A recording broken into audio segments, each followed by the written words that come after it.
La balado-diffusion de cette semaine est une présentation de JN Auto, vente et financement.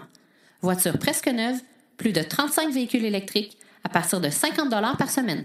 Le Salon du véhicule électrique de Saint-Hyacinthe est encore un énorme succès. Tesla atteint la rentabilité au 3e trimestre. La ville de Dieppe, au Nouveau-Brunswick, rendra disponible des véhicules électriques pour ses résidents. On parle avec Stéphane Levert, sa chronique Rouler vert, avoir plus d'un V à la maison. Jean-François Morissette et Frédéric Saint-Laurent nous parlent des statistiques de vente des voitures électriques au Québec en date du mois de septembre. Les réflexions branchées de Claude Gauthier ont fait des calculs avec Monsieur Côté. Les événements à venir dans les prochaines semaines. Tout ça et bien plus encore dans ce 67e épisode du balado Silence on roule.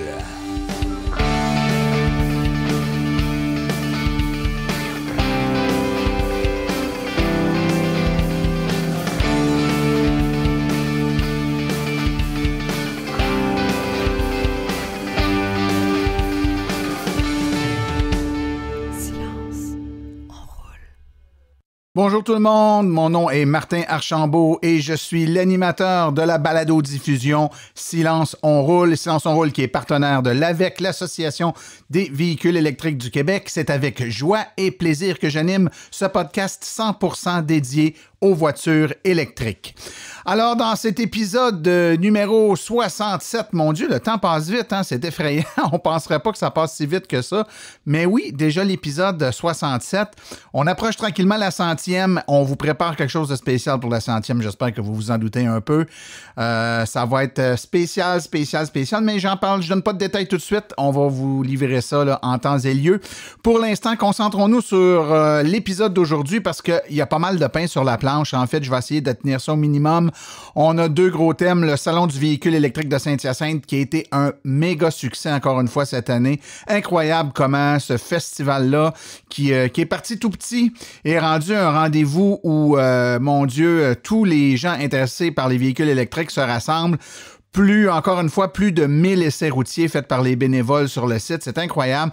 Je vous ai ramassé des entrevues. Donc, on a interviewé des gens sur place au festival pour qu'ils vous livrent leurs impressions. J'espère que vous allez apprécier, que ça va vous donner une idée de ce qui se passe dans un salon comme celui-là. Puis si vous avez jamais fait le test d'aller voir un salon du véhicule électrique, vous allez voir, c'est quelque chose que vous devez absolument essayer.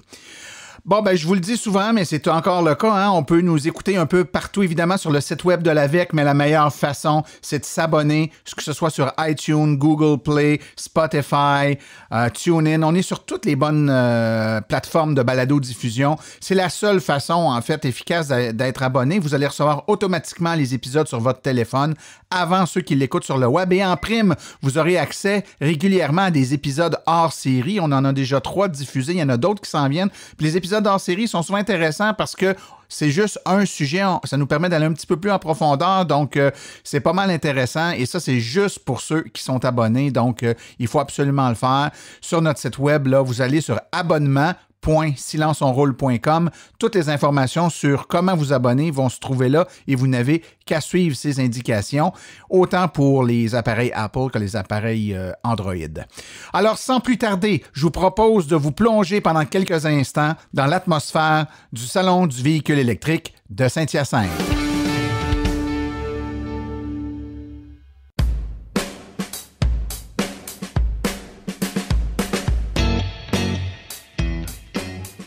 Je suis en compagnie de Daniel Breton, co-organisateur du Salon du véhicule électrique de Saint-Hyacinthe. Bonjour, Daniel. Bonjour, Martin. Écoute, c'est pas votre premier salon, mais la première chose qui frappe quand on entre, autrement plus grand? En fait, d'année en année, ça grossit. À tel point qu'entre la première et la deuxième année, on avait quasiment augmenté 2,5 fois l'espace de salon. Là, on a encore cette année augmenté, puis on a presque 2 fois plus d'exposants en 2019. C'est extrêmement positif. Écoute, la première année, on courait après les exposants. Là, cette année, les exposants venaient nous voir. C'est tout un changement.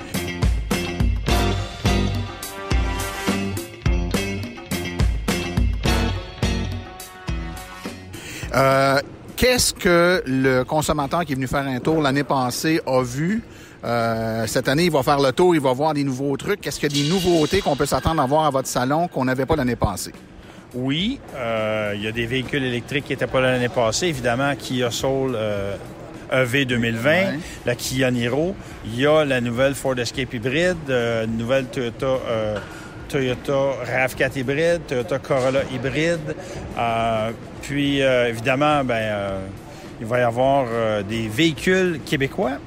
Donc, on va avoir l'autobus urbain de Lyon qui va être ici, qui n'était pas là l'année passée. Il va y avoir le camion de livraison de Nord-Dressa qui va être là.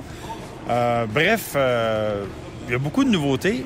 Puis, on va avoir nos conférences. Puis, évidemment, on ne peut pas passer à côté de la fameuse section d'essais routiers de l'AVEC.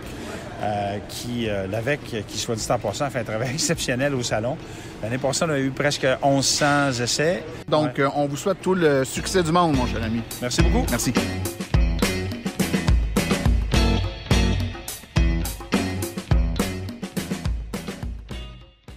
Je suis maintenant en compagnie de Martin Robinson de l'AVEC. Bonjour, Martin. Bonjour Martin, ça va bien? Ça va très bien. Martin au carré, hein, c'est ça? Ça va bien.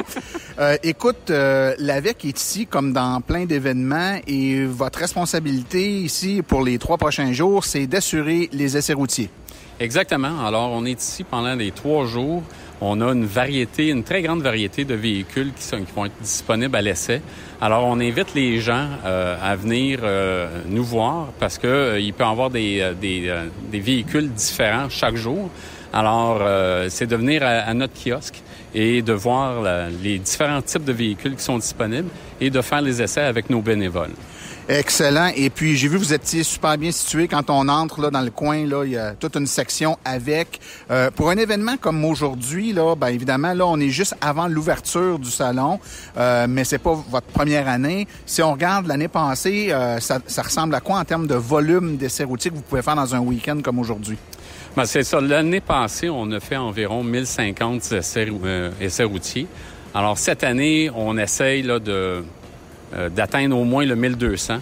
Alors, c'est beaucoup d'essais routiers. Alors, les gens vont apprécier vraiment la multitude de véhicules et la possibilité de les essayer.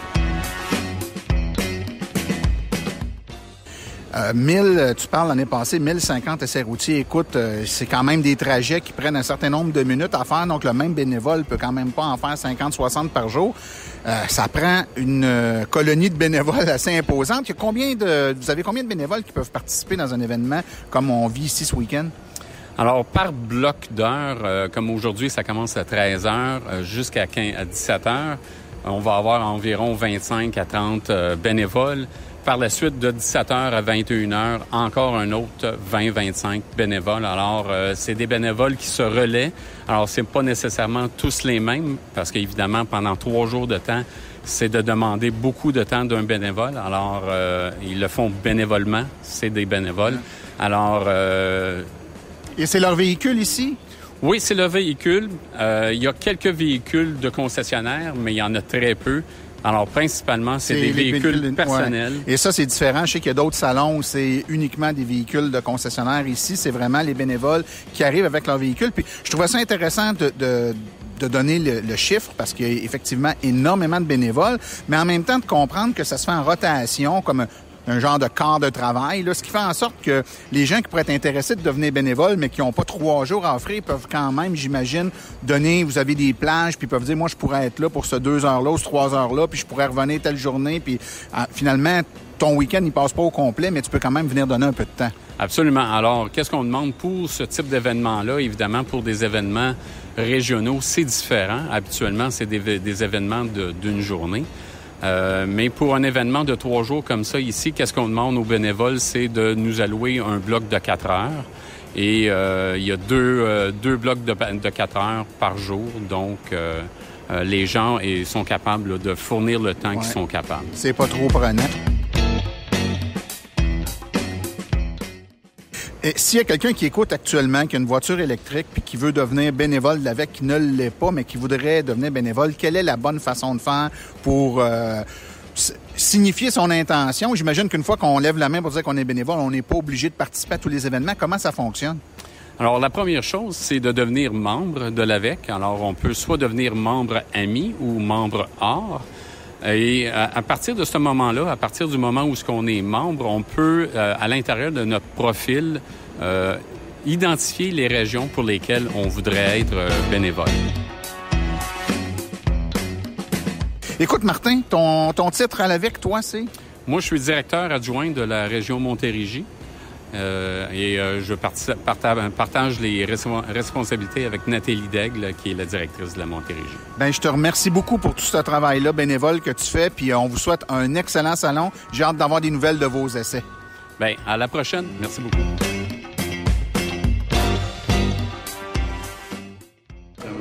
Votre nom, vous, monsieur, c'est? Christian Allegret. Et vous, madame? Pauline Poitras. Et est-ce que vous avez fait d'autres essais routiers aujourd'hui ou c'est votre premier que vous faites, là? Non, le premier, c'était une Chevrolet Bolt. OK. Puis avez-vous aimé ça? Oui, très aimé. Oui. Et là, vous en allez essayer? Une Kia Soul.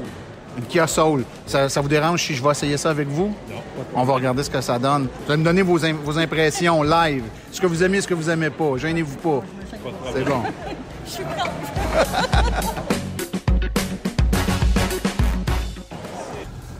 Bon. On va s'attacher quand même. On va essayer de respecter le code de la sécurité routière. Bien, c'est sûr. Pour mettre ça sur D, je fais... Tourner. Tourner la roulette. Ah, OK. Et voilà. On est parti. C'est drôle. Ben, c'est parce qu'on n'attend pas rien. Oui, on attend le monde qui avance pas. Oui. Mais le moteur, on s'est emmenés, nous autres, ouais. puis moi, mon Dieu, la musique, on est obligé de la mettre forte. Ah, puis il y a un bon système de son dans celui-là. Là, vous, l'achat du véhicule électrique, là, c'est imminent. Vous êtes en magasinage, là? Oui, on regarde ça. Puis, y a-t-il des modèles qui vous font de l'œil plus que d'autres à date? Bien, il y a la Bolt, là, qui m'intéressait. Puis la Kia, elle m'intéresse beaucoup. Quelle voiture t'avais avant, toi, d'avoir celle-là? La Soul électrique première génération. Première génération. Moi, je l'ai eu 4 ans avant. Okay. Puis c'est quoi, tu dirais, les grosses différences? Outre l'autonomie, là, c'est ça? 5 ans de différence, mais moi, j'avais le modèle de base. Donc, j'avais même pas la recharge rapide. OK. J'avais des sièges en tissu. J'avais quand même le volant chauffant puis les sièges chauffants. Mais là, il n'y avait rien en cuir. Non, il y a vraiment une grosse coche. Là. La tenue de route, la sportivité même là, de la Soul, celle-là par rapport à l'autre, c'est pas comparable. Là. Il y a 5 ans d'évolution, c'est beaucoup. Oui, surtout dans ces technologies-là qui vont vite. Oui, ça va vite. Hein? C'est la première voiture dans votre famille? Ou vous avez une voiture à gaz ou juste électrique? Non, avec celle-là, j'en ai plus. Ah, OK. Celle-là, j'ai donné ma Sportage en échange. Okay. J'avais une Soul électrique avant, mais la Soul était en location. La location se terminait. Fait que là, j'ai acheté la Soul électrique 2020, puis j'ai donné mon Sportage en échange. Ah, OK. C'est des rejoints, là. Vous êtes chanceux. Je trouve qu'on est bien assis. Je veux dire, on n'est pas tossé. Y a-tu un mode là, qu'on peut mettre? Là? Oui, drive mode, là. Si vous pesez là-dessus, là, ça va sur l'écran, ça va être écrit. Là. Votre écran, là, il est en mode, là, vous êtes en mode sport. Là. Prochain coup. Puis après ça, il y a aussi la régénérescence dans les palettes, là, chaque côté. Là, si vous avez déjà essayé la Corona. Là. Non, j'ai jamais essayé. Quoi. OK, là, celle de gauche, c'est pour en donner plus. Ah, OK. Ça veut dire que quand vous lâchez le gaz, la pédale de gaz, vous allez arrêter par vous-même plus sec que si vous l'enlevez. Là. Ah, OK. C'est pas pareil comme le gauche, c'est pour en ajouter, puis le droit, c'est pour en enlever. Ah, OK. Mais le mode sport, il ne va pas au maximum. Là. OK. Ben, c'était pas le mode sport en tant que tel que je voulais. C'est qu'elle ralentisse par elle-même. Oui, ça, c'est avec les palettes de gauche et de droite. Sur ce modèle de voiture-là, il faut utiliser les palettes. Okay, c'est ça. Puis même, on peut arrêter avec la palette en plus. Ah ouais? Si vous tenez la palette enfoncée, on peut dire, là, okay. Il va arrêter complètement. Là. Ah. Mais sinon, il va ralentir beaucoup par lui-même. Là. Okay. Là, les sièges, il y a tous les ajustements possibles. Là. Si vous êtes le moindrement inconfortable, là, il y a moyen de redresser le dossier ou de redresser l'assise avant du siège. Ici, ça va être à votre droite. Là. Comment vous trouvez le confort du véhicule? Oui, c'est bien. Je trouve que l'espace est plus la large. Visibilité, il n'y a rien. Ouais. Je pense qu'il n'y a rien qui accote ça. Là. En fait, visibilité, c'est merveilleux. Vous n'avez jamais pensé, hein? pensez pas que c'est une sauce, ça avance pas? Non, mais non, c'est tous tout les- électrique. Ben justement, c'est Ah, ça. vous faites partie de ceux qui avaient le préjugé que les Oui. voitures électriques, c'est moins vite ou moins préjugé, fort. là. Hein? C'est lent encore, vous allez voir. Je peux pas dire préjugé, mais disons que j'étais sceptique. C'est vrai pareil. En fait, C'est beaucoup plus nerveux. une voiture Ouais. électrique, c'est plus rapide, c'est plus nerveux qu'une voiture à essence. On pense souvent que ça va... C'est parce que ce qu'on a connu d'électrique, c'était des cars de golf, que ça va être moins performant. Ouais. Et pourtant, les voitures électriques sont tellement primes qu'ils sont obligés de les ralentir électroniquement parce que de la minute que vous pèsez sur l'accélérateur, les roues tourneraient de tour. Là. Fait que c'est très, très, très rapide, contrairement à ce qu'on pense. Mais toutes les voitures électriques, c'est Ah, comme ouais, ça. ouais, ouais. Oui. Ah oui? Ouais. Oui, c'est sûr que la Tesla, c'est le summum, là. Parce que souvent, c'est Ouais. 4 roues motrices 4 en roues plus. Fait que motrices. t'as 4 roues Ouais. qui grugent l'asphalte, là. Mais Mais je donne souvent un exemple à ceux qui me posent cette question-là. Tu sais, que je leur dis que quand on pense à une voiture puissante puis qui accélère, là, la dernière image qui nous vient en tête, c'est une Spark, petite Chevrolet Spark. Allez essayer une Chevrolet Spark électrique. Ah, ouais. Vous allez voir que c'est hyper prime. puis c'est Quasiment exactement, quasiment dangereux. Puis c'est tout petit, tout petit, tout petit. Oui, c'est pas gros. On s'est assis dans une, là, puis c'est réellement pas gros. Non, mais il y a du monde avec des Mustangs qui se sont fait clencher sur des coins de rue par des Sparks électriques. Ils font le saut, là. Ouais. C'est sûr que si on faisait une course, une piste de course à long terme, la Mustang serait plus puissante, là. Mais pour décoller rapidement, là, la Spark est impressionnante. Mais moi, ce que j'avais peur pour des autos électriques, c'était tu manques de... T'as pas de borne proche ou, tu sais, la batterie est... ils s'en rajoutent à toutes les semaines. Puis avec des autonomies de 400 km, c'est plus... En tout cas, je pense que c'est plus une raison. OK. C'est plus un problème. Il ne faut pas que vous oubliez que votre voiture, le soir, vous la branchez. Fait que quand vous repartez le matin, tout le temps pleine. Fait que vous avez tout le temps 400 km quand vous partez. Moi, ça fait 6 mois que je l'ai, puis j'ai jamais été sur une borne publique encore. Ah non? Je suis toujours parti de chez nous plein. Mais semaine prochaine, je vais ici. Semaine prochaine, je vais à Québec. Mais... T'as passé tout droit. Ben, je suis venu à Tesla. Ouais, c'est correct, c'est correct. Ça, c'est le tour officiel, c'est vrai. Excusez, c'est Mais l'hiver, elle se comporte comment? L'hiver, je veux dire, le chauffage et tout ça, ça prend quand même Oui. plus de... Oui, parce qu'un moteur électrique, c'est beaucoup plus efficace pour la traction qu'un moteur à essence. Le moteur à essence va produire de la chaleur, donc cette chaleur-là, elle vient dans l'habitacle pour vous réchauffer. Mais le moteur électrique, lui, il n'en fait pas de chaleur. Ouais. Fait que ça prend un élément chauffant qui prend, oui, qui prend d'énergie. Mais en efficacité énergétique, il n'y a rien qui bat un moteur électrique. Là. OK. On n'est plus à la merci des pétrolières. Aussi, aussi. Mais moi, quand ma location est venue à terme, après 4 ans, je me suis même pas posé la question. Plus jamais je vais retourner à l'essence. Là. Ah, c'est sûr. Mais écoute, toi que je dis ça. Puis moi, j'ai une ferme, j'ai hâte d'avoir un pick-up électrique aussi. Là. Ah oui? Ouais. Moi, je suis grand, fait que je fais 6 pieds. Je trouve qu'on est bien. Moi aussi, je suis relativement grand. Je vais m'abstenir. Ouais, mais lui, il y a beaucoup d'influence dans l'AVEC. Oh, oui, ça compense. c'est ça. Martin, ton nom. Hein? Oui, c'est ça. C'est ça. C'est ça. Ouais, mais elle est vraiment belle. Oui, franchement. Il nous a pas posé beaucoup de questions, hein? Non, moi, j'écoute vos réactions. Ah, J'écoute non, vos réactions. je peux pas dire, j'aime pas ça. Là. J'aime ça juste pas entendre le son. Là. Je trouve ça extraordinaire. Ouais. Je trouve ça Quand on fantastique. conduit une voiture électrique depuis des années, puis que pour une raison quelconque, on doit prendre une voiture à essence, c'est la première chose qui nous frappe, le bruit puis la vibration. J'espère que je paye sur Python. Paye sur le P, ouais. C'est Ah. pas plus compliqué que ça. C'est vraiment gentil. Merci, Ben oui, monsieur. ben oui, Bonne merci. journée à Un vous. plaisir. Merci beaucoup. Ça fut un plaisir. Bon magasin.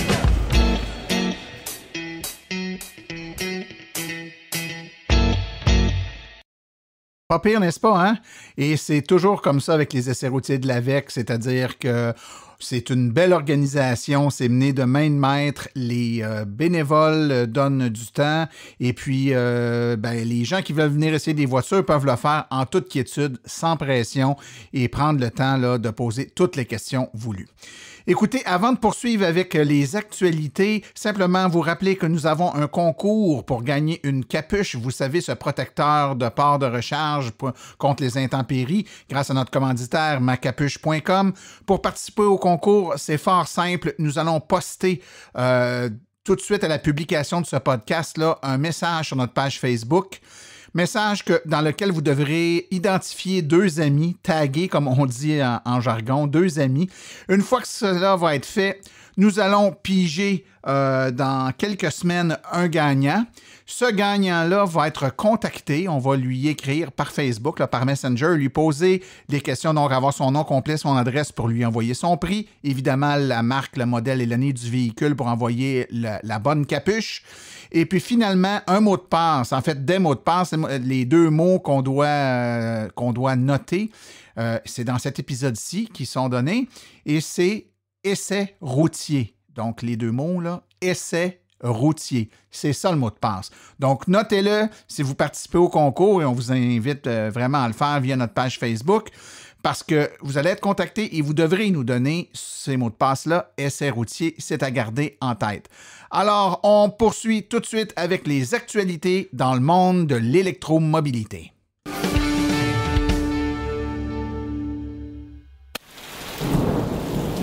Quand vous rechargez votre véhicule, protégez votre prise contre les intempéries comme la pluie et la neige.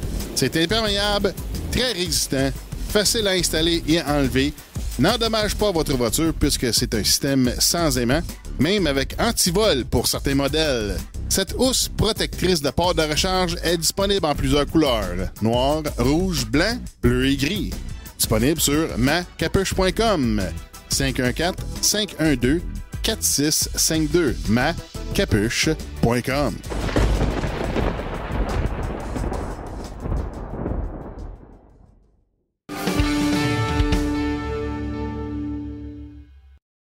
À la grande surprise de Wall Street, Tesla atteint la rentabilité au 3e trimestre après 2 semestres de pertes, créant une croissance de la valeur de ses actions selon les résultats publiés après la fermeture des marchés il y a une semaine.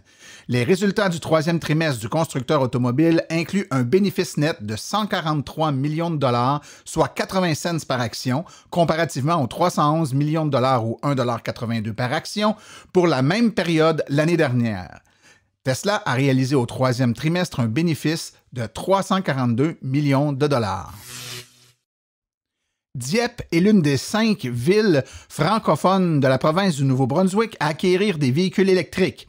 Avec les municipalités de Brestford, Saint-Quentin, Shippagan et Tracadie, il participe à un projet pilote visant à mettre des voitures électriques à la disposition des résidents. L'Association des municipalités francophones du Nouveau-Brunswick a lancé le programme pilote visant à réduire l'empreinte de carbone de ses membres. Le maire de Dieppe, Yvon Lapierre, a déclaré que cela faisait également partie de l'objectif de la ville de réduire les émissions de gaz à effet de serre. En 2016, ils se sont fixés pour objectif de réduire les émissions de GES de 6 % d'ici 2021. Le modèle 3 de Tesla devient la première voiture électrique approuvée en tant que Yellow Cab new-yorkais. Tel qu'indiqué précédemment, le véhicule de Tesla devient de plus en plus populaire auprès des taxis, aux Pays-Bas, en Suède, en Norvège, mais il commence à l'être également aux États-Unis avec des flottes comme Columbus Yellow Cab. Nous avons précédemment couvert le tout premier taxi Tesla en Amérique du Nord et Christian Roy, chauffeur de taxi de la Ville de Québec, alors que son modèle S avait atteint 160 000 km en 2017. Le meilleur exemple de flotte de taxis Tesla se trouve cependant à Amsterdam, où ils exploitent une flotte de plus de 100 taxis Tesla depuis des années et ont même mis à jour la flotte avec des VUS Model X l'année dernière. La Model 3 commence à susciter l'intérêt des compagnies de taxis. Plus tôt cette année, nous avions parlé d'un taxi Columbus Yellow Cab qui avait fait l'acquisition de 10 Model 3 afin d'accélérer l'électrification, dis-je, de sa flotte de 170 taxis. Maintenant, le légendaire taxi new-yorkais pourrait passer au tout électrique avec la Model 3. Une nouvelle conception de batterie pourrait recharger une voiture électrique en 10 minutes. Selon les chercheurs, les recharges rapides donneraient au conducteur jusqu'à 320 km par charge d'une durée de 10 minutes tout en maintenant 2500 cycles de charge. Cela équivaut à plus de 800 000 km tout au long de la vie de la batterie. Du moins, c'est ce qu'indique le communiqué de presse. Tout cela pourrait se faire juste pendant le temps nécessaire pour prendre un café. Les chercheurs croient fermement que cette conception pourrait enfin faire des véhicules électriques un concurrent tout à fait à part égale avec les véhicules traditionnels et éliminer du fait même l'angoisse de l'autonomie qui constitue un obstacle pour l'adoption de nombreux conducteurs. Dans l'étude publiée la semaine dernière, des chercheurs de la Penn State University décrivent une approche asymétrique de la recharge rapide de batteries qui atténue les effets de dégradation naturelle des batteries lithium-ion.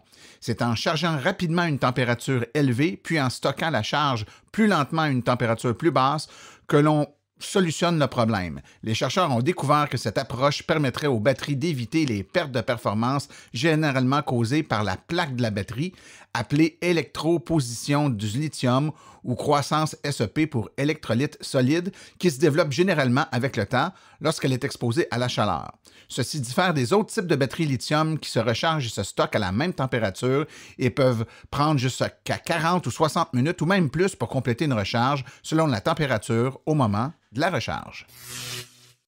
Les pannes électriques des derniers jours ont fait couler beaucoup d'encre et ont suscité des questionnements en ce qui a trait à l'utilisation des voitures électriques en cas de panne. On veut simplement rappeler à tous nos auditeurs qu'en cas de panne électrique, les stations-service à essence sont elles-mêmes alimentées en électricité qui est requise pour faire fonctionner les pompes, donc les voitures à essence n'ont pas plus accès au ravitaillement. Cependant, un reportage fait par le Journal de Montréal auprès d'électromobilistes qui ont subi la panne nous amène à croire que les propriétaires de véhicules électriques ne regrettent rien de leur choix malgré les pannes de courant qui ont affecté la province il y a une semaine. Les gens ont témoigné disant qu'ils n'avaient pas eu de problème avec leur voiture pour la plupart, que les bornes de recharge sont disponibles à différents endroits, dont des endroits qui n'étaient pas atteints par la panne électrique. On doit juste planifier un peu plus le déplacement, mais c'est assez facile avec les voitures qui peuvent nous indiquer les emplacements des bornes et ainsi que les bornes qui sont en fonction ou hors fonction dues à la panne.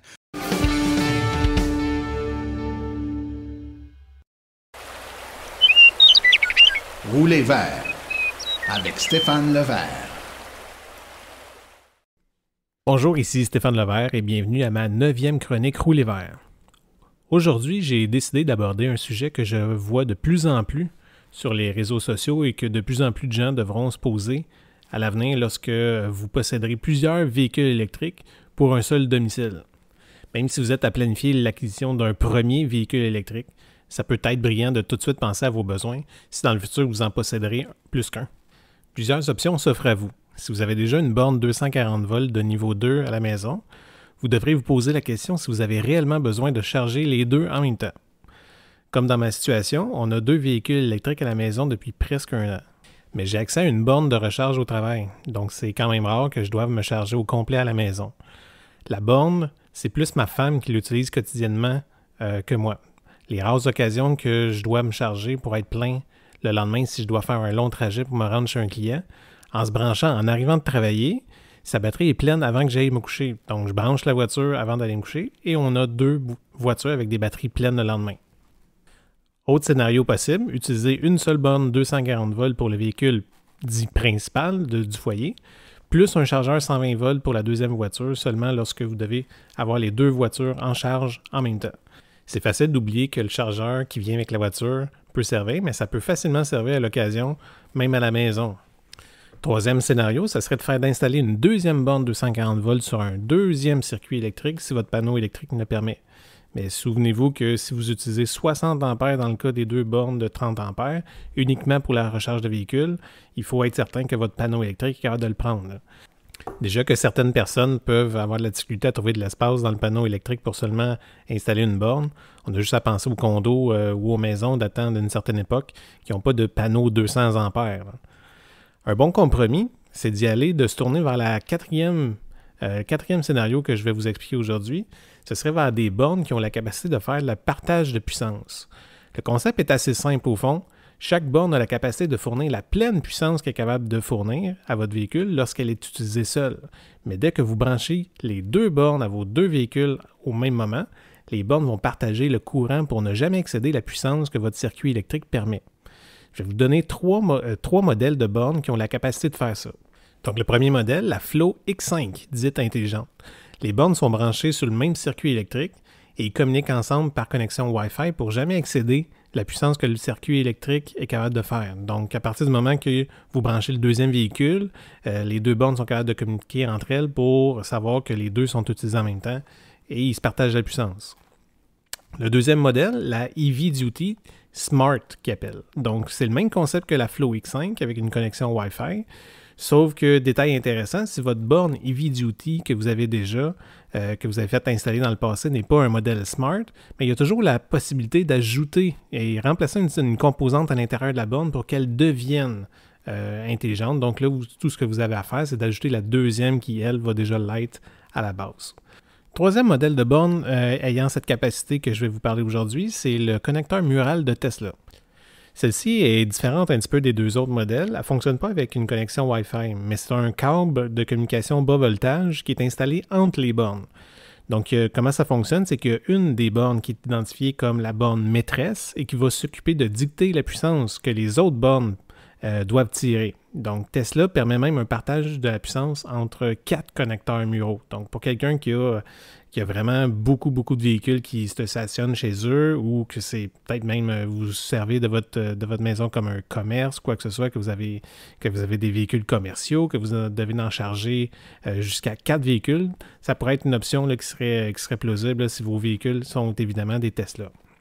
Donc, si votre modèle de borne n'est pas un des modèles que j'ai parlé dans ma chronique, c'est pas impossible là, qu'elle puisse le faire. Il faut juste vraiment vérifier là, si le manufacturier de votre borne là, est capable de faire cette fonctionnalité-là, de supporter, qui est vraiment le partage de la puissance.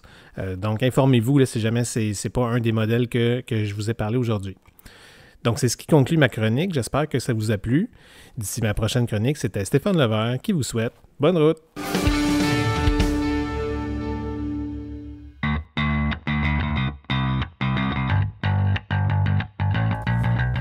Vous êtes intéressé à faire le saut pour une voiture électrique?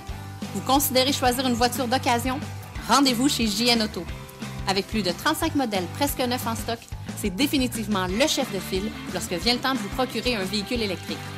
En plus des prix déjà très compétitifs, JN Auto offre un rabais exclusif aux membres hors de l'Association des véhicules électriques du Québec.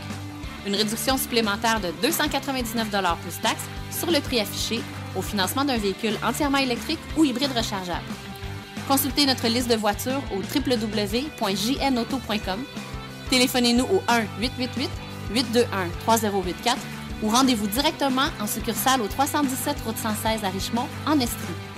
JN Auto, choix, qualité et service après-vente irréprochable depuis 35 ans.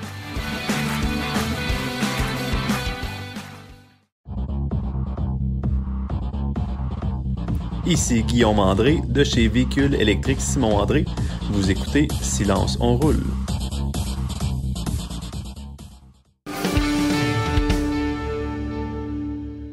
Alors, je suis maintenant en compagnie de Jean-François Morissette et de Frédéric Saint-Laurent. Salut les gars. Bonjour. Salut. C'est la première fois qu'on fait ça à 3. Hein? Oui. C'est un gros statement, ça. On va parler de statistiques aujourd'hui. Donc, les statistiques de vente de véhicules au Québec en date du 30 septembre.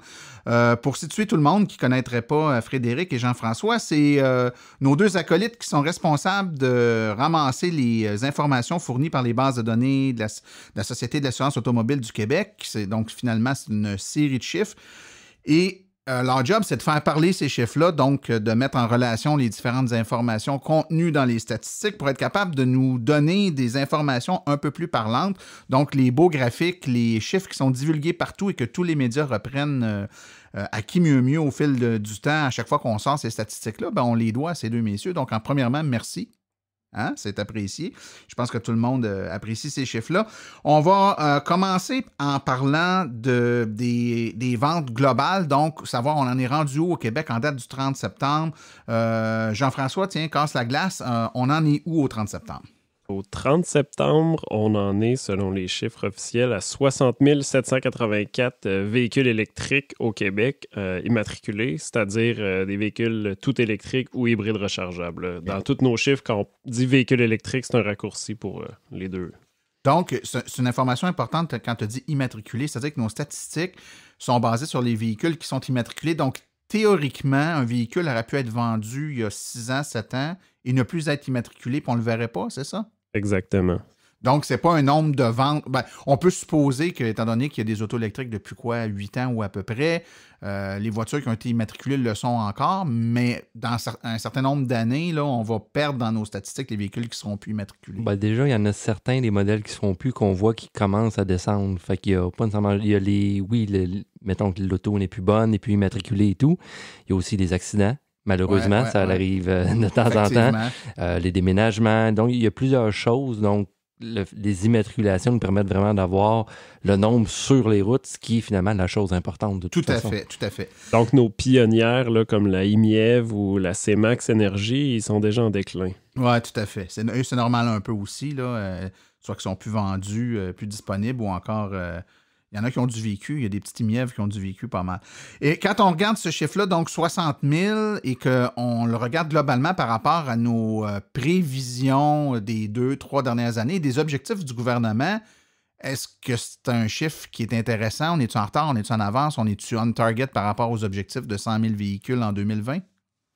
On pourrait dire qu'on est en plein on target, même légèrement en avance.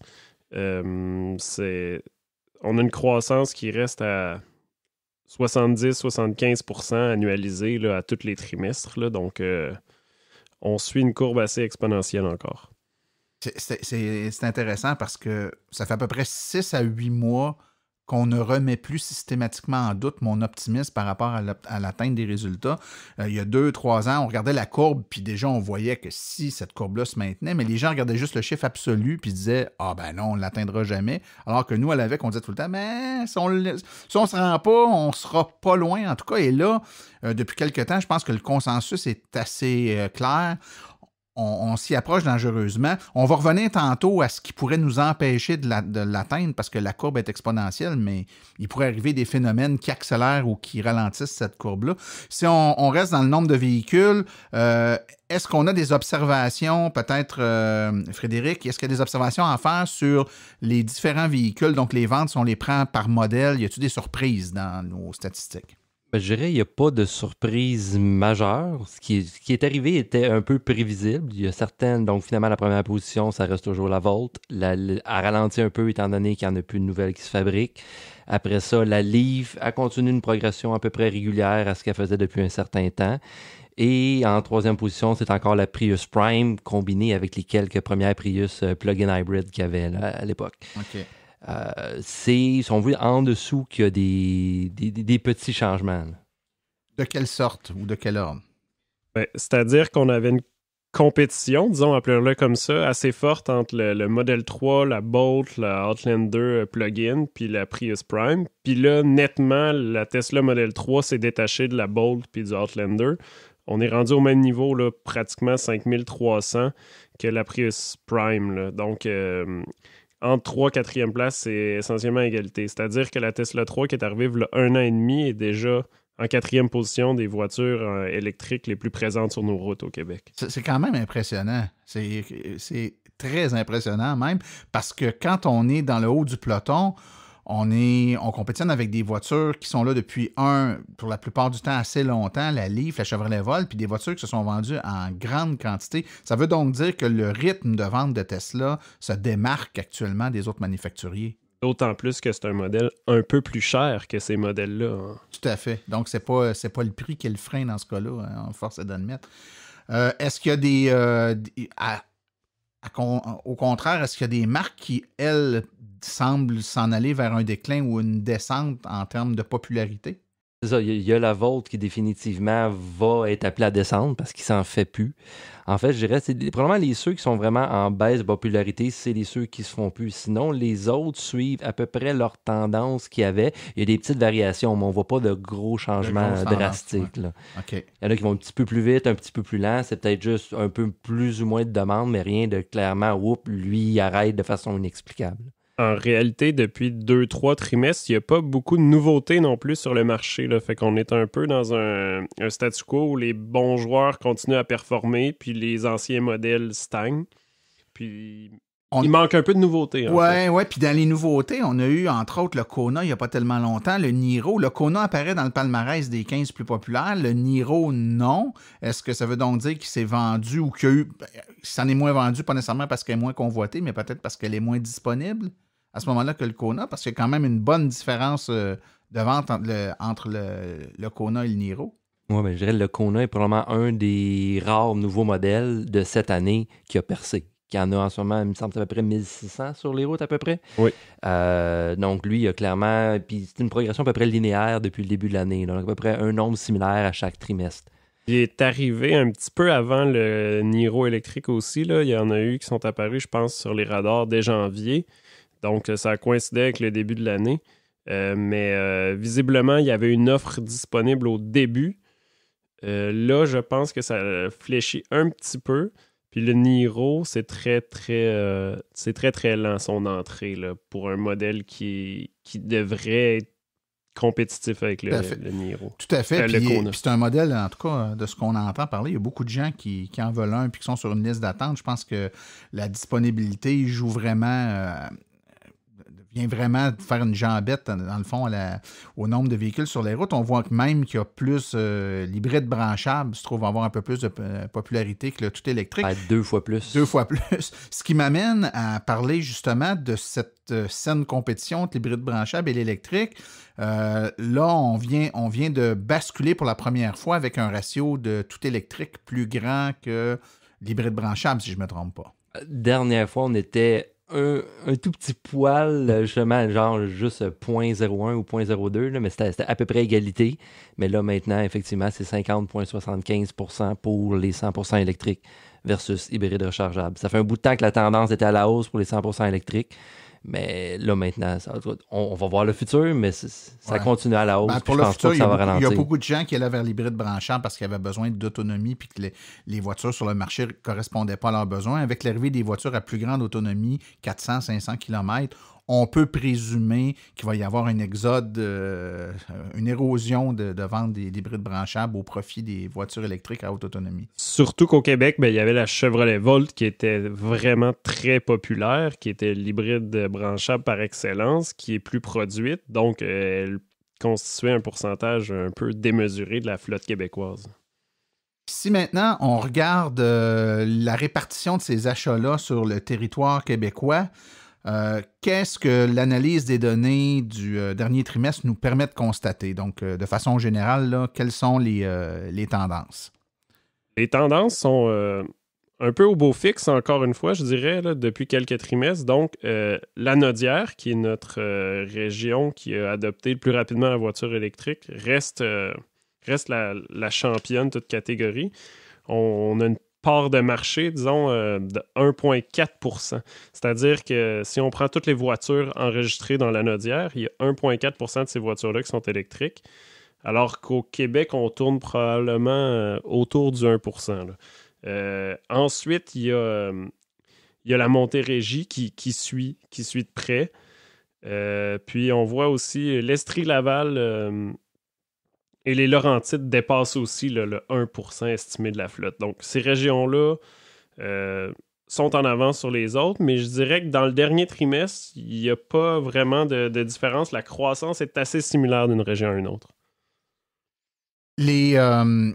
Évidemment, on sait que dans les premières années des véhicules électriques, étant donné que l'autonomie était petite, ça a été peut-être plus facile aux gens qui habitaient dans les grands centres comme Montréal puis Québec d'adopter cette voiture-là parce que leurs habitudes de déplacement étaient de façon générale sur des plus courtes distances, alors que les gens en région ont souvent à se déplacer sur des longues distances, donc étaient un peu réfractaires à passer à la voiture électrique. Là, avec l'arrivée des voitures à grande autonomie, est-ce que vous croyez que ça va un peu favoriser le fait que les gens en région adoptent un peu plus la voiture électrique parce que ça pourrait répondre un peu mieux à leurs besoins? Définitivement, la réponse est oui, mais je mettrais quand même un « mais » parce qu'il reste encore un manque de diversité au niveau des formats.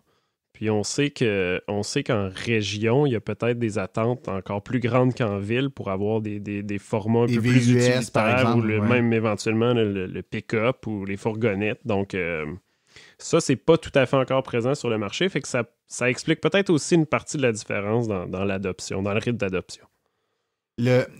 Également, la répartition géographique des gens par rapport à des grands centres, outre le fait de conduire longtemps, je dirais, le fait, par exemple, d'aller travailler tous les jours pour quelqu'un de la Rive-Sud ou de la Rive-Nord de Montréal à Montréal, puis la même chose avec Québec, donc être en banlieue, ça peut favoriser le fait d'avoir un véhicule électrique parce qu'à tous les jours, on a affaire à une quantité de kilomètres, par exemple, qui n'est pas très grande, 50 km, 60 km, 80 km notre aller-retour, alors que des gens qui sont un peu plus loin, ben, vont soit travailler dans la ville où ils demeurent ou vont avoir à faire plus de distance pour aller travailler. Donc, on sent qu'il y a comme quand on regarde là où c'est populaire, vous parlez tantôt Lanaudière, la Montérégie, c'est des grappes qui sont autour des grandes villes. Je pense que ça pourrait peut-être expliquer ce phénomène-là quand même. Puis il y a aussi, géographiquement, il y a plus de population qui reste dans ces coins-là.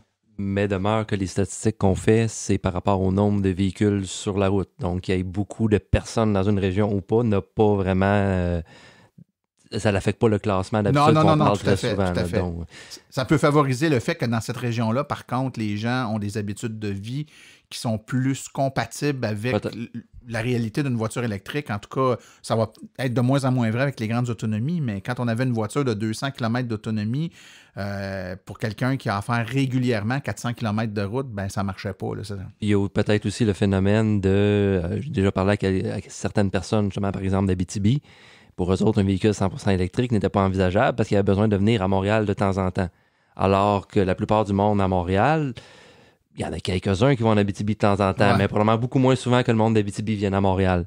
Et il y a l'architecture de bornes de recharge en ce moment au domaine. Je ne sais pas s'ils sont maintenant actifs, mais jusqu'à très récemment, c'était un peu problématique parce qu'il y a juste du niveau 2. Donc, il fallait être prêt à patienter quand on passait par là. Fin du mois de novembre. Fin du mois de novembre? OK. Ça devrait être à la fin du mois de novembre.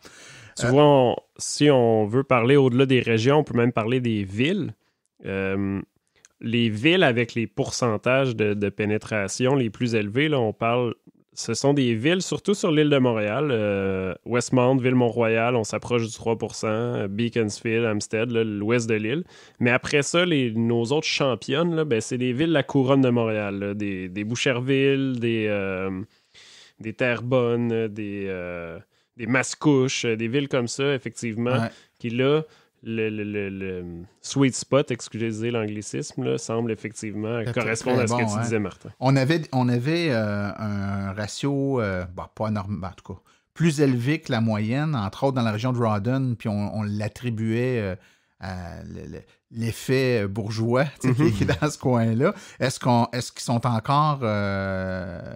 un petit peu hors norme par rapport aux autres villes du coin, ou ça tend à s'atténuer un peu? Ils sont encore supérieurs, mais effectivement, ils se démarquent plus autant qu'ils se démarquaient à l'époque. Je pense que l'effet de la Chevrolet Volt se fait peut-être sentir ici. Oui, puis il y a maintenant beaucoup de concessionnaires qui capitalisent sur la voiture électrique et qui le publicisent. Qui ont suivi son exemple, finalement. Exactement. Je pense que Bourgeois pour continuer des anglicismes ou dans les expressions, a tapé la trail assez solide, puis d'autres voient maintenant que c'est un avenue, puis s'annonce comme étant des leaders en vente de voitures électriques, donc il n'y a plus juste Bourgeois qui le fait, mais quand même, c'était quand même phénoménal de voir que cette petite bourgade-là ait ce niveau de... La Naudière reste devant. Oui, la région reste championne encore. Qu'est-ce qu'on est capable de tirer comme conclusion ou comme prédiction à la lumière des analyses que vous faites avec les chiffres qu'on a au dernier trimestre? Est-ce qu'il y a des éléments à surveiller ou des points là, qui vous viennent à l'esprit à l'analyse de ces chiffres-là? Moi, personnellement, c'est oui, l'objectif de 100 000 est atteignable tant que l'offre tient. J'ai l'impression que ça va être le nerf de la guerre, l'offre. Parce que le nombre de gens que je rencontre qui disent que j'ai été intéressé par le modèle X, mais il n'est pas là avant Y mois. Oui, par modèle X, tu ne parles pas de la Tesla. Oui, non, excusez, je parlais de la variable X en mathématiques, désolé. C'est une légère nuance. Effectivement, puis je le constate régulièrement, moi, qu'il y a des gens qui attendent leur voiture, on a des bons chiffres, mais quels auraient été ces chiffres si 60% des gens qui voulaient une auto électrique avaient pu l'acheter au moment où ils la voulaient? quels seraient les chiffres aujourd'hui? Hein? Là, je ne m'attends pas à une réponse de votre part, mais ce que je veux juste illustrer, c'est que on a des excellents chiffres dans un contexte où une grande majorité des acheteurs potentiels doivent attendre. C'est quand même phénoménal. Il faut le souligner là, parce qu'on a une croissance. Qu'est-ce que serait cette croissance-là si on était capable de fournir à la demande? C'est difficile à dire. Je pense qu'on serait au-dessus de 100% de croissance. Là. Je pense qu'on peut dire ça sans trop hésiter. Là. Le nombre de monde qui veulent des Nissan Leaf, des Kia Niro, des Hyundai Kona est assez impressionnant. Puis ces modèles-là vont pas plus vite que le marché, sinon moins parfois. Donc, clairement, il y avait de la place. Est-ce que 2020 va être différent? Je me posais la question, tu parlais de là, Frédéric, mais il y a aussi la loi zéro émission. Il faudra voir... qui vient qu'à affecter l'offre. Ouais. Il y aura peut-être un peu plus de mordants en 2020. Je ne suis pas au courant assez. Faudra se pencher là-dessus. Il y a effectivement, il y avait plus de mordants en 2019 qu'en 2018. Il y en aura plus en 2020 qu'en 2019 et encore plus. Toutes les années, ça augmente. Mais maintenant, même avec l'augmentation, est-ce que ça sera suffisant? Ça va sûrement augmenter un peu la disponibilité, mais je pense qu'elle pourrait être encore plus forte, on pourrait augmenter encore plus. Je ne suis pas sûr que ça va être suffisant, puis d'après moi, on va avoir encore des files d'attente. Là, mais... Il y a aussi la question des incitatifs. Est-ce qu'il va y avoir encore des changements? Là? 2019 a été une année de gros changements, mais là, le politique, on ne sait jamais à quoi on peut s'attendre. Donc ça aussi, ça vient toujours changer la donne aussi. Tout à fait. L'objectif de 100 000 voitures, c'était l'objectif... sur laquelle se rattachait... En fait, il y a eu 3 partis politiques qui se sont attachés à ça. Là. Ça a commencé péquiste, libéral, puis là, on est rendu caquiste. C'était « Nous maintiendrons les incitatifs jusqu'à l'obtention de 100 000 véhicules ou 2020. » Donc, puisqu'on va l'atteindre, qu'arrivera-t-il? On va maintenir, on va supprimer, on va réduire, on va transformer. On n'a pas de boule de cristal, on ne le sait pas. Mais effectivement, tout ça va avoir des impacts. Une question qui me vient à l'esprit, parce qu'on parle d'incitatif, là, puis je pense qu'on pourra conclure là-dessus. On a vu, la dernière fois qu'on s'était parlé, on voyait déjà l'impact de la subvention fédérale. On attribuait certaines interprétations à l'impact de la subvention fédérale. Elle est toujours là, la subvention fédérale. Par contre, est-ce qu'on a suffisamment de levier, parce qu'on revient tout le temps au même point, il n'y a pas d'auto disponible, on a augmenté les subventions, mais là, on a peut-être décollé une couple de personnes qui hésitaient, que là, ils se disent « OK, j'y vais », mais si leur auto n'est pas disponible, ils n'achèteront pas plus. Est-ce qu'on est dans une espèce de cul-de-sac où on tire trop du côté de la promotion à aller faire l'acquisition, mais pas assez sur les incitatifs à rendre disponible? Autrement dit, on tire par un côté, mais on devrait pousser par l'autre maintenant. Parce qu'on va plafonner. C'est là. ça, pour pousser de l'autre côté, finalement, ça serait la loi zéro émission qui, plus elle va avoir de mordants, plus ça va aider. Mais où est-ce que tu parlais plus justement de malus qu'il y aurait pour les autres types de véhicules? Toutes ces réponses sont bonnes. En fait, c'est que si on ne change rien, par exemple, si les subventions restaient telles quelles pendant encore 5 ans, mais qu'on n'augmente pas la disponibilité ou très peu, à la même vitesse qu'on augmente la demande, nos courbes vont rester essentiellement les mêmes. Fait que, là, moi, ce qui me fait peur, c'est qu'au contraire, peut-être qu'il va y avoir des changements qui seront où on va moins inciter les gens à acheter, les subventions pourraient changer. Et si ça arrive... nos courbes pourraient descendre. Maintenant, à court terme, l'obtention du 100 000 véhicules, c'est pour l'année prochaine. Quand on regarde vos courbes, vous dites que les chances sont très bonnes. Il faudrait qu'il se passe quelque chose. D'après moi, on va l'atteindre. Mais après ça, moi, c'est le après. Là. Je suis déjà en train de regarder le après. Je me rappelle que même les libéraux avaient repris le 100 000 véhicules pour 2020, mais ils donnaient des objectifs aussi 2023, des objectifs 2025. Et là, continuait sur la même lancée exponentielle, donc l'objectif était d'atteindre essentiellement, éventuellement, le 1 million de véhicules. Pour 2030, Pour 2030, est-ce qu'on va réussir à atteindre ces chiffres-là? C'est une excellente question à laquelle on ne peut pas répondre personne, je pense. Si on fait juste regarder la courbe, il y avait un objectif de 300 000 pour 2027, 26, aux alentours de ça. Mais si on regarde exactement la progression qu'on a, c'est hyper facile à atteindre. C'est quasiment trop facile. Donc, j'ai l'impression que malheureusement, on ne pourra pas garder cette progression exponentielle. Une année, il risque d'avoir quelque chose qui va... Parce que ça semble être trop beau. On verra. Si c'est le cas, je vais être le premier à être heureux. Mais Ouais, c'est comme on dit, c'est à suivre. Messieurs, je vous remercie beaucoup pour le travail que vous faites. On l'a déjà dit, mais je le répète, les chiffres qui sont fournis par la SAC, facilement, on a un total, là, mais c'est à peu près tout. Je veux dire, pour être capable de donner, puis de réfléchir, puis de voir les beaux tableaux qui sont disponibles sur le site de l'AVEC, ça prend de l'analyse, ça prend... faut mettre en relation les données entre elles pour les faire parler, puis c'est ce que vous faites, puis les gens sont capables d'apprécier. Puis moi, je vous le dis, j'ai été porte-parole média longtemps pour l'AVEC, et je vous dirais, pas toutes les semaines, là, mais 2 à 3 fois par mois, j'ai des journalistes qui m'appelaient, qui me posaient des questions, puis je leur disais la réponse est sur notre site web. Je les amenais sur le graphique et je leur montrais, parce qu'ils disaient j'aimerais avoir les chiffres pour telle ville ou telle région. Puis je leur donnais du coaching au téléphone sur comment aller chercher. Puis ils disaient ah ouais, c'était tout là, Colin avoir su. Ça fait plusieurs fois qu'on cherche ces infos-là. Donc, je sais que les données sont utilisées sur une base régulière par des journalistes, par des gens qui préparent des reportages ou des analyses dans différents médias. Donc, c'est très convoité. Puis en même temps, ça nous permet d'avoir un meilleur aperçu à la fois de la flotte de véhicules puis de où sont situés les électromobilistes au Québec. Fait que pour une association comme la nôtre, c'est des informations qui sont méga importantes. Fait que, au nom de l'AVEC, merci beaucoup. Hein? Ben, ça fait plaisir. Puis, est-ce qu'on se reparle dans 3 mois? Pour le bilan de l'année? Pour le bilan de l'année, ça sera le fun. Hein? On va pouvoir rapper les 12 mois et là, regarder sur une perspective annuelle plutôt que de trimestre. Là, ça pourrait être bien intéressant. Exact. Frédéric Saint-Laurent, Jean-François Morissette, merci beaucoup, messieurs. Un gros merci. Un gros merci à toi aussi.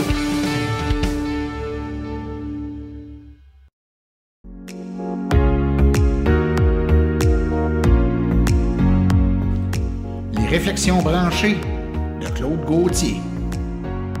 Alors, bonjour tout le monde et bienvenue aux réflexions branchées de Claude Gauthier. Et je suis toujours avec mon invité spécial, M. Côté. Ça va bien, M. Côté? Ah oui, ça va super bien. Bon, hey, Monsieur Côté, vous savez, on a parlé de bien plein d'affaires, là, puis on a parlé beaucoup d'environnement. Je suis très surpris de votre réponse. Mais à ce soir, je voulais vous montrer autre chose. Pas de problème. C'est quoi tu veux me montrer, là? Tu me fais apprendre plein d'affaires. Hein? Moi, je pensais pas rendu à mon âge. J'allais apprendre plein d'affaires comme ça. Ben, ce que je vais vous montrer, là, c'est parce que c'est ma soeur qui voulait changer d'auto. Puis elle m'a dit que...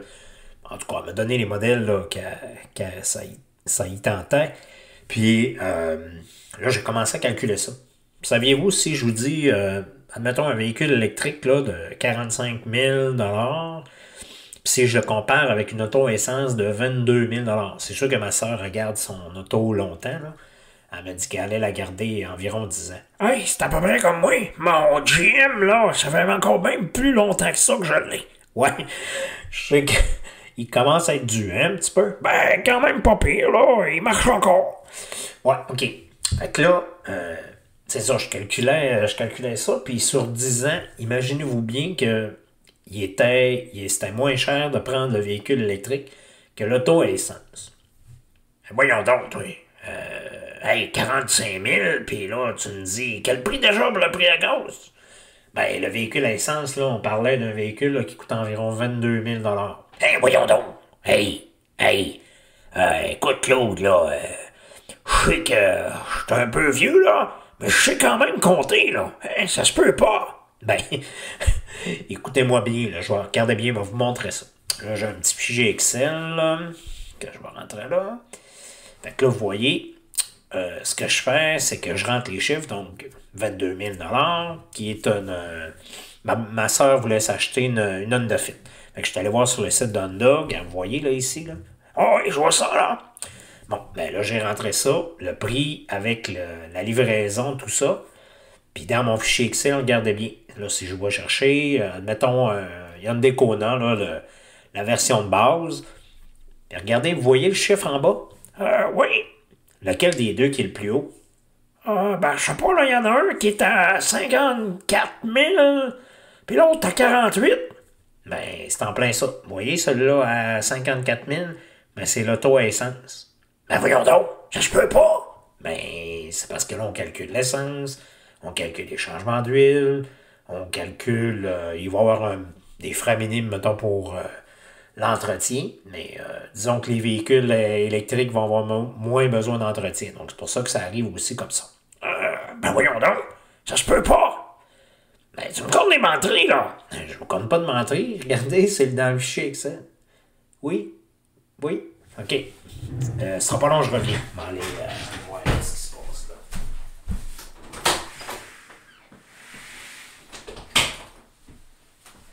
Voyons donc, oui. Hey! Pour moi, là, lui, là, il veut me niaiser. Attends un peu que je check ça. Il a dû rentrer quelque chose quelque part qui est pas correct. Ça, ouais, OK. Là, il a rentré. Consommation. Ça doit être, un peu. Ouais, c'est marqué 7 litres au 100. Tabarnouche, j'ai 7 litres.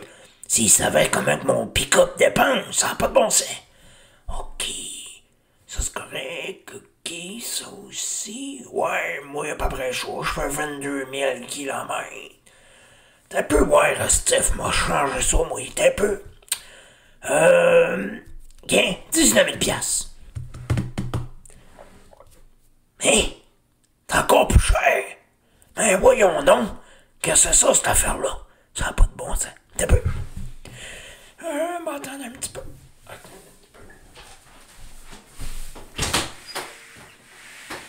Puis, à ce côté, est-ce que vous commencez à me croire? Ben, je suis obligé de te dire, Claude, que j'étais pas sûr, là, mais... Comment ça que, hein? C'est rendu 19 000. Avez-vous touché à quoi, M. Côté? Ah, non, j'ai rien fait. Bon, ben, en tout cas, vous voyez, même à 19 000, là, ça veut dire que l'auto est à peu près comparable, les deux, si on la calcule sur 10 ans. Qu'est-ce que vous dites de ça? J'en reviens pas ben. Je pensais jamais que ça allait être comme ça. Fait que vous voyez, il n'y a pas juste l'environnement qui est bon pour... voyons, que les véhicules électriques sont bons pour l'environnement. Les véhicules électriques sont aussi bons pour votre porte-monnaie. Hey, je comprends! Avoir su ça, moi, je m'en serais acheté un ben avant, j'aurais bien plus d'argent de ma pension. Ouais. Fait que, si on a d'autres qui veulent calculer, allez-y, on a le fichier Excel qui est sur le site de l'AVEC. Vous allez pouvoir faire exactement les mêmes calculs que moi puis M. Côté.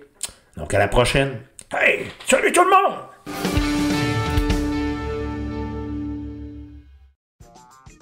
Voici les quelques événements restants d'ici la fin de l'année.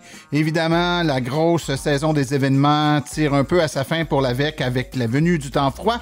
Mais disons qu'il nous reste encore quelques événements, dont samedi le 9 novembre de 10h à 16h, l'événement Branché vers l'avenir chez Euracine au 1080 rue Douglas à Saint-Jean-sur-Richelieu. Des essais de véhicules électriques, kiosques d'information, conférences, le tout nécessitant une pré-inscription sur Roulon électrique.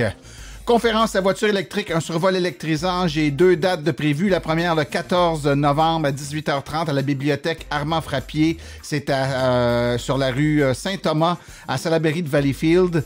Et j'en ai une autre de prévue le 18 février à 19h. Cette fois-là, c'est à la bibliothèque de l'Île des Moulins, au 855 place de l'Île des Moulins à Terrebonne. Venez en grand nombre.